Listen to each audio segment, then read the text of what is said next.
কৈছো এটোতো রাস্তা বা দলং এটোতো সৰু কথা। हाग्रामा महिलारि सारा मोनसे गोदान खौरां फोसावदों रायजो राजाफोरनि सिगाङाव।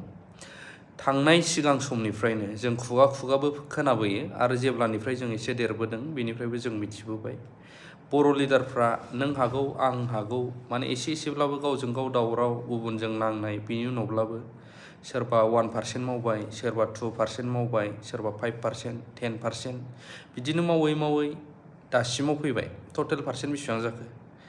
बयनिबो टारगेटआथ' रायजोनिनोमोन नालाय दा बिसायख'थिखौ भटखौ पावार एन्ड फांसनखौ लानानै गावजों गाव दावराव दावसि जायो। नाथाय पाब्लिकआ बाव सोरबा इउपिपिएल, बिपिएफ, बिजेपि पार्टि थाया, बेखौ डिभाइड खालामनो मेनलि लिडारफ्रा होननांगोन।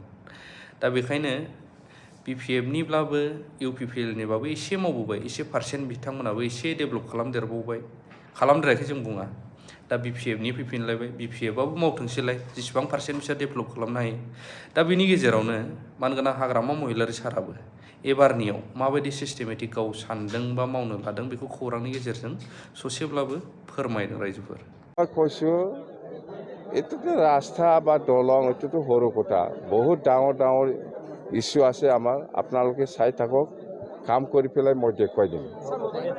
প্ৰথম কৰি সমষ্টি হিচাপে MCLA যদি চিন্তা কৰিছে এইটো বেলেগ কথা, কিন্তু আমি বিপিএফ দলে চৰকাৰ হোৱাৰ পিছত জুবিন গাৰ্গৰ নামত ভাল এটা মেমৰিয়েল পাৰ্ক বনাম, ভাল এটা ষ্টেচু বনাম, সেইটোতো আমি এনাউন্সো কৰিম। এনেকুৱা চৰকাৰ চলাম যাতে কোনো জাতিয়ে আঘাত নাপায়, এনেকুৱা ধৰণৰ চৰকাৰ চলাব বিচাৰিছোঁ আমি।